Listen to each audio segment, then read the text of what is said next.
আসসালামু আলাইকুম এভরিওয়ান, আশা করি তোমরা সবাই ভালো আছো। আজকেও পূর্বের মতো তোমাদের 5টি প্রশ্ন দেওয়া হবে। সে প্রশ্নের উত্তর কমেন্ট সেকশনে কমেন্টের মাধ্যমে দিতে হবে। আর তোমাদের যদি কোনো পার্সোনাল প্রশ্ন থাকে সেক্ষেত্রে আমাকে সরাসরি ইনবক্সে SMS করতে পারে অথবা আমার স্ক্রিনে দেওয়া নাম্বারে যোগাযোগ করতে পারো। তো তোমরা এখনও যারা এই বইটি অর্ডার করো নাই তাড়াতাড়ি অর্ডার করে ফেলো, কারণ এটি তোমরা অর্ডার করলে তোমাদের কাছে যদি থাকে সেক্ষেত্রে তোমাদের পড়াশোনা খুব ভালো হবে এবং কি বুঝতেও সুবিধা হবে। তো চলো যাই, আমরা প্রশ্ন দিই এখন। তো প্রথম প্রশ্নটি হচ্ছে, সর্বাপেক্ষা উৎকৃষ্ট আকরিক লৌহ কোনটি? আবার শুনবেন, সর্বাপেক্ষা উৎকৃষ্ট আকরিক লৌহ কোনটি? ক নম্বর অপশান হেমাটাইট, খ নম্বর অপশান লিমোনাইট, গ নম্বর অপশান ম্যাগনেটাইট, ঘ নম্বর অপশান সিডেরাইট। তো যেটি সঠিক উত্তর মনে করছো সেটি কমেন্ট সেকশনে দ্রুত কমেন্ট করে ফেলো।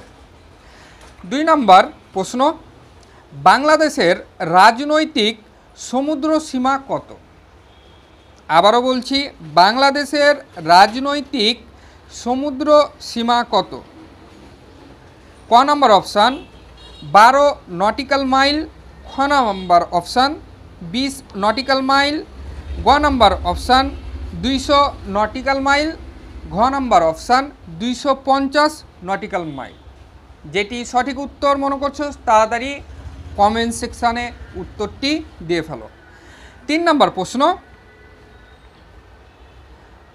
মৎস্য শিকার ট্রেনিং কেন্দ্র কোথায় অবস্থিত? বাংলাদেশের মৎস্য শিকার ট্রেনিং কেন্দ্র কোথায় অবস্থিত? তো অপশানগুলো দেখে নাও। রাজশাহীতে, খ নম্বর চট্টগ্রামে, গ নম্বর যশোর, ঘ নম্বর চাঁদপুর। যেটি সঠিক উত্তর সেটি কমেন্ট সেকশনে দিয়ে দাও।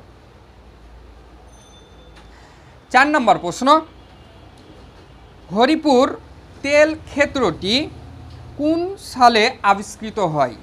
আবারও বলছি, হরিপুর তেল ক্ষেত্রটি কোন সালে আবিষ্কৃত হয়? ক নম্বর অপশান 1955 সালে, খ নম্বর অপশান 1986 সালে, গ নম্বর অপশান 1966 সালে, ঘ নম্বর অপশান 1952 সালে।